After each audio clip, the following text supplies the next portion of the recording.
तर डायनबद्दल खूप साऱ्या गोष्टी प्रचलित आहेत किंवा तिच्याबद्दल बऱ्याचशा कॉन्स्पिरसी थिअरीज आहेत, जसे की डायन कधीच मरत नाही. तुम्ही तिचा कितीही नामोनिशान मिटवण्याचा प्रयत्न केला तरीसुद्धा ती आणि तिची डार्क एनर्जी जिवंत राहते. आणि त्यामध्येच असं सांगितलं जातं की ती आणि तिची एनर्जी बऱ्याचदा केसांच्या वेणीमध्ये, पैंजणामध्ये आणि बागड्यांमध्ये राहते. जर तुम्ही इम्रान हाशमीचा डायन मूव्ही पाहिला असेल तर तुम्हाला नक्की कळेल मी कशाबद्दल बोलतोय. आणि काही लोक तर असेही सांगतात की ती तिच्या कहाणी आणि कथांमध्ये सुद्धा जिवंत राहते. इमॅजिन करा किंवा तुमच्यापैकी बरेच लोक आत्ता हा व्हिडिओ रात्रीचा रूममध्ये एकटा पाहतात. तुमच्या कानामध्ये हेडफोन आहेत आणि तेवढ्यात अचानकपणे तुमच्या रूमचा फॅन चालू होतो. फॅन चालू झाल्यानंतर खिडकीमधून अचानकपणे गार हवा आतमध्ये येते आणि तिची चाहूल तुम्हाला भासते, तुम्हाला तिचा भ्रम होतो. आणि मी हे सगळं का सांगतोय याचं कारण असं आहे की असं बोललं जातं की जेव्हा पण आपण त्याचं नाव घेतो, म्हणजे डायन या शब्दाचा उच्चार करतो, तेव्हा ती एनर्जी आपण अट्रॅक्ट करतो. त्यामुळे तुमच्यासोबत हा व्हिडिओ पाहताना काही विचित्र घडलं तर सॉरी, कारण या जगामध्ये काहीही होऊ शकतं. नमस्कार, मी आकाश आणि तुम्ही पाहतात आकाशवाणी हॉरर, जिथे मी तुम्हाला बऱ्याचशा आपबीती आणि हॉरर स्टोरीज सांगत असतो. सो त्यामुळेच तुम्ही जेथून कुठून उठून बसून हा व्हिडिओ पाहत असाल, सबस्क्राईब करायला विसरू नका आकाशवाणी हॉररला. आणि आता तुम्ही सबस्क्राईब बटनवरती क्लिक केले तर जाऊयात पुन्हा एकदा डायन विश्वात.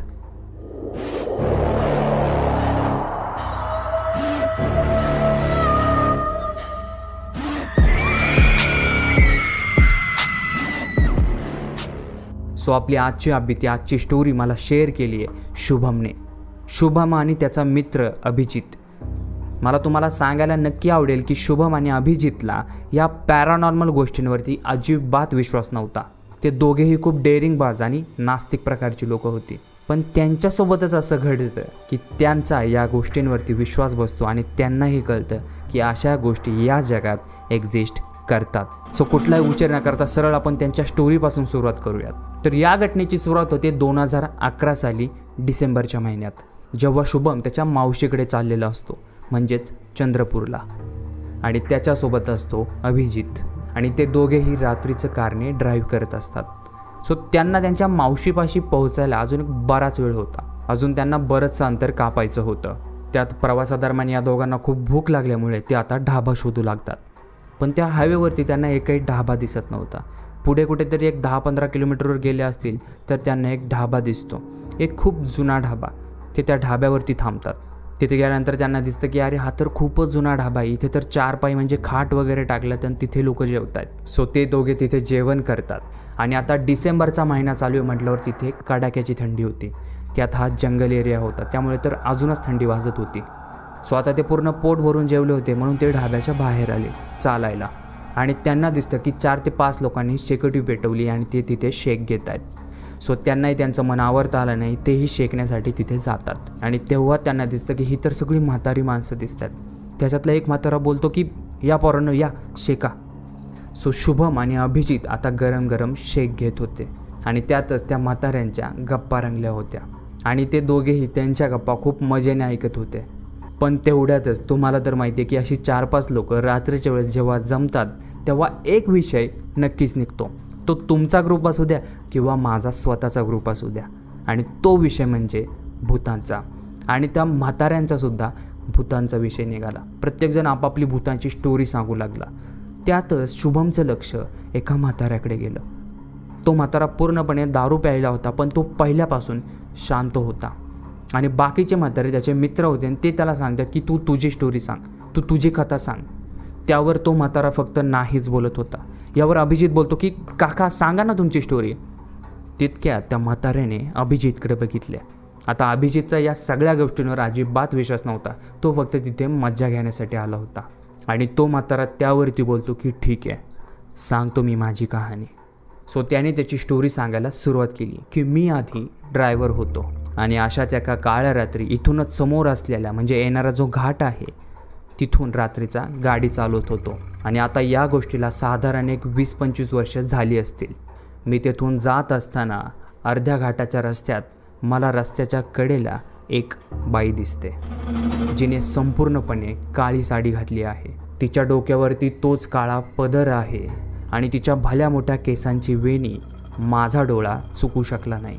तिच्या हातामध्ये कसली तरी पिशवी होती आणि ती माझ्या ट्रकला हात करत होती. आता या ठिकाणी कुठलाही जगातला पुरुष असता तर तो थांबला नसता, पण मला माहीत नाही की काय झालं. मी माझी गाडी थांबवली, कारण माझाही या भूताखेतांवर अजिबात विश्वास नव्हता. जेव्हा मी त्या बाईला पहिल्यांदा पाहिलं तेव्हा तर मला धक्काच बसला, कारण अशा वेळेस एवढ्या रात्री ही बाई घाटात काय करते. आणि आता मी माझी ट्रक त्या बाईच्या समोर थांबवली आणि त्या बाईला विचारलं की का बाई काय झालं, एवढ्या रात्री तुम्ही इथे काय करताय. त्यावरती ती बाई अजूनही डोकं खाली करूनच उभी होती आणि ती आता एक खूपच विचित्र प्रकारे बोलते की मला पुढच्या गावात जायचं आहे, तुम्ही सोडता का. ती बाई मला सांगते की तिला पुढच्या गावात जायचं आहे 3 वाजायच्या आतमध्ये. मी बोललो ठीक आहे बसा ट्रकमध्ये. त्यावरती ती बाई आता माझ्या ट्रकमध्ये बसली आणि आता त्या रात्री अमावस्या होती हे मला चांगलं माहीत होतं, कारण नेहमी मी ट्रिप सुरू करताना कॅलेंडर बघतो. आता मी जेव्हा त्या बाईला म्हटलो की चला बसा मी तुम्हाला सोडतो, तेव्हा मला अजिबात माहिती नव्हतं की मी माझ्या स्वतःच्याच पायावरती कुऱ्हाड मारून घेतली आहे. कारण जसा जसा मी आता त्या घाटाच्या खाली उतरतोय आणि त्या बाईकडे पाहतोय तेव्हा ती बाई काहीतरी पुटपुटती आहे. तिने तिचा पदर फक्त डोळ्यापर्यंत घेतला होता, त्यामुळेच मला फक्त तिचे लाल होठ दिसत होते आणि ते होठ आता काहीतरी पुटपुटत होते. आणि तेवढ्यात माझं लक्ष तिच्या हातांकडे गेलं. ती हाताच्या कसल्या तरी मुद्रा करत होती का काय होती मला माहिती नाही, पण ती हातासोबत काहीतरी खेळत होती. असं जाणवत होतं की ती खूप अस्वस्थ आहे. आणि थोड्या वेळानंतर मी तिला विचारलं की बाई तुमचं नाव काय. त्यावरती ती बोलते शांता. जसा हा तिच्या नावाचा शब्द तिच्या तोंडातून निघतो तसा अचानकपणे मला माझ्या पोटात गोळा जाणवतो. असं वाटतं की कुणीतरी माझ्या पोटात हात घातला आणि कुणीतरी असं पिरगाळतंय. इतक्या भयानक वेदना मला माझ्या पोटामध्ये होऊ लागल्या आणि त्यात आणखी भर म्हणजे मला माझ्या छातीवरती भार जाणवू लागला. तो भार इतका होता की मला आता खोकला सुरू झाला होता. खूप मोठ्याने मी खोकायला लागलो. मला कळेनाच की अचानकपणे माझ्यासोबत असं काय होतंय. आता माझी ट्रक घाटाच्या खाली आली होती. घाट संपल्या मला ह्या वेदना सुरू झाल्या होत्या आणि आता मी कसाबसा करून माझी ट्रक रस्त्याच्या शेजारी नेली आणि जोराचा ब्रेक मारला. ब्रेक मारल्यानंतर एक नजर मी त्या बाईकडे बघितले, पण तेव्हा ती बाई तेथून गायब झाली होती. होय, ती बाई तेथून गायब झाली होती आणि ती कशी याचं उत्तर माझ्याकडे नाही आहे. आता मलाही कळेना की मला भास झाला का भ्रम झाला, काय झालं कळेनाच. आता म्हणजे शेजारी बसलेली बाई 2 सेकंदात गायब होते, ती कशी. मी घाबरून माझ्या ट्रकचा प्रवास पुन्हा सुरू केला. पण आता ट्रकमध्ये ती बाई जरी गायब झाली असली तरीसुद्धा मला तिचा भास होत होता. आणि तितक्यात मला रस्त्याच्या शेजारी असलेल्या दगडावरती त्या गावाचं नाव दिसलं ज्या ठिकाणी त्या बाईला जायचं होतं. आणि आता या घटनेनंतर बरेच वर्ष मी त्या घाटातून खूप कचरत जात होतो, कारण आम्हाला माहिती होतं की त्या घाटामध्ये एक डायन आहे जिचं नाव आहे शांता. या गावामध्ये या जवळपासच्या एरियामध्ये त्या बाईचं नावसुद्धा कोणी घेत नाही, कारण असं सांगितलं जातं की तिचं नाव घेतलं आणि ती आली नाही असं होऊच शकत नाही. त्यामुळे मी तुम्हाला ही कथा सांगायला घाबरत होतो. पोरांनो, तुम्हाला इथून पुढचा प्रवास करायचा आहे, त्यामुळे तुम्ही इथून सावध जा आणि तुम्हाला त्या घाटामधून सुद्धा जायचं आहे. आणि आणखी एक गोष्ट, आज अमावस्या आहे. आता त्या म्हाताऱ्याचं हे बोलणं ऐकल्यानंतर शुभम आणि अभिजित थोडेसे बिचकले. त्यांचा जरी या सगळ्या गोष्टींवरती विश्वास नसला तरीसुद्धा मनात एक शंकेची पाल नेमकी चुकचुकतेच. अभिजित आता थोडासा टेन्शनमध्ये आला होता. त्यावरती शुभम त्याला बोलतो की अरे गप रे, तसं काही नसतं, चल आपल्याला उशीर होते, आपण निघूयात. असं बोलून ते दोघे आता पुढच्या रस्त्याने निघाले. आता थोडा वेळ पुढे गेल्यानंतर त्यांना तोच घाट लागतो जो की त्या म्हाताऱ्याने सांगितला होता. तो घाट पूर्णपणे जंगलामध्ये होता. आजूबाजूला एकही गाडी नव्हती. आता ते दोघे अर्ध्या घाटामध्ये असतील. तेवढ्यात अभिजित बोलतो की तुला खरं वाटते का रे त्या म्हाताऱ्याचं, की ती शांता खरंच असेल का. आता शुभमचं यावरती डोकं हल्लं होतं, कारण शुभम त्याला मगापासून सांगत होता की तसं काहीच नसतं, भूत वगैरे काहीच नसतात आणि ती शांता भिंता पण कोणी नाही आहे. यावरती अभिजित आता पूर्णपणे शांत होतो, कारण आता बोलून फायदाच नव्हता, याला काय पटणारच नाही आहे. पण तेवढ्यातच जसा शुभम शांता नाव घेतो त्यांना दूरवरती कोणीतरी उभं असलेलं दिसलं. अभिजित डचकतो आणि त्याला बोलतो की शुभम पुढे कोणीतरी उभं आहे. ते दोघे आता ती गाडी त्या व्यक्तीच्या जवळ नेतात आणि तेव्हा त्यांना दिसतं की तिथे एक माणूस उभा आहे जो की त्यांना हात करतोय की मला लिफ्ट हवी आहे. शुभम त्याची कार त्या माणसाच्या जवळ नेतो. तो उभा असलेला माणूस खाली वाकून बोलतो की एक्सक्यूज मी, मला तुम्ही पुढच्या गावापर्यंत सोडू शकता का. आता एवढं शुद्ध बोलणं तेही या माणसाकडून त्यांनी अजिबात एक्सपेक्ट केलं नव्हतं. आणि अशा वेळेस मदतीला नाही बोलणे म्हणजे हे काय बरोबर नाही आहे. त्यामुळे ते दोघेही त्या माणसाला हो बोलतात, आम्ही तुम्हाला सोडतो, बसा तुम्ही गाडीमध्ये. यावरती तो माणूस त्यांच्या कारच्या बॅकसीटवरती बसतो. आता शुभम पुढे गाडी चालवत असतो, पण तो आता त्याच्या रिअर व्ह्यू मिररमध्ये बघतो तेव्हा त्याला दिसतं की तो माणूस खूप अस्वस्थ वाटत आहे. तो हळूच बोटांमध्ये काहीतरी पुटपुटतोय आणि तोही त्याच्या बोटांसोबत काहीतरी खेळतोय, काहीतरी करतोय. त्याला कळत नाही तो काय करतोय, पण करतोय काहीतरी. आता शुभमला अचानकपणे खोकला यायला लागतो आणि त्याच्या दुसऱ्या क्षणाला त्याच्याही पोटात खूप मोठा गोळा येतो. अभिजित शुभमला विचारतो की काय झालं शुभम, बरं आहे ना तुझं, हे घे पाणी पी. यावरती शुभम पाणी पितो तरीसुद्धा त्याचा खोकला थांबत नाही. इतका भयंकर प्रकारे तो त्या गाडीमध्ये खोकत असतो. आणि खोकत असताना त्याचं लक्ष पुन्हा त्या मिररमधून त्या माणसाकडे जातं आणि तेव्हा त्याला दिसतं की तो माणूस, त्या माणसाचा चेहरा आता पूर्णपणे सडलेला, फाटलेला आहे. त्या माणसाचं नाकाचं हाड दिसतंय, तिथून रक्त वाहत आहे. त्याचा चेहरा पूर्णपणे विचित्र दिसत होता. असा दिसत होता की जसं की एखाद्या माणसाने त्याच्या चेहऱ्यावरती खूप जोराने दगडाने मारले, ठेचलंय, असा काहीसा चेहरा शुभमला दिसत होता. आणि जसा शुभम हे बघतो त्याचाही गाडीवरचा तोल सुटतो. त्याची गाडी रस्त्यावरती इकडे तिकडे होते, पण तो कसा बसा गाडीला सावरतो आणि जोराचा ब्रेक मारतो. पण ब्रेक मारायला शुभमला आता थोडासा उशीर झाला होता, कारण त्याची गाडी आता रस्त्याच्या शेजारी असलेल्या एका दगडावर जाऊन धडकते. गाडी धडकल्यानंतर ते दोघेही गाडीच्या बाहेर पडतात. अभिजित शुभमला विचारतो की काय झालं तुला अचानकपणे, तुला लागलं नाही ना? त्यावरती शुभम त्याला बोलतो की नाही, मला नाही लागलं काय.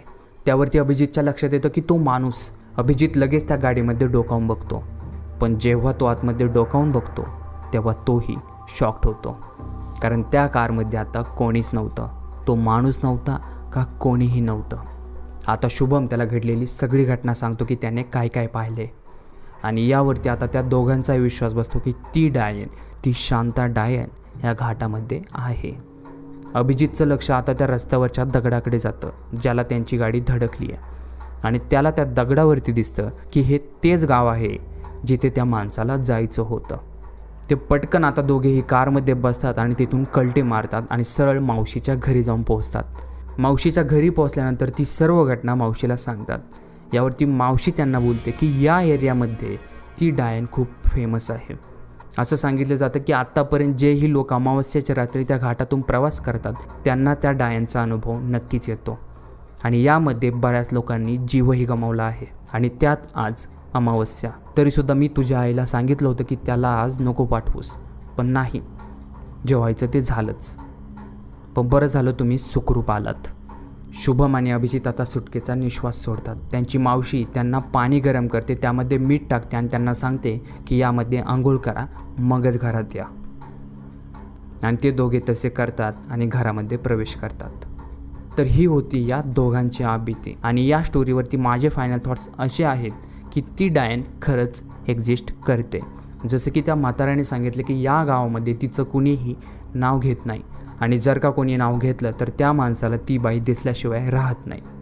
आणि असं बऱ्याच गोष्टींसोबत होतं, जसं की सेटन. ख्रिश्चन धर्मातली लोक असं मानतात की त्याचं नावही घेऊ नये. यामागचं कारण असं की जेव्हा आपण त्याचं नाव घेतो तेव्हा आपण त्या एनर्जीला, त्या डिमनला अट्रॅक्ट करतो. आता मी हे बोलतोय तर मीही आता अट्रॅक्ट करतोय, पण प्लीज कोणी अट्रॅक्ट होऊ नका.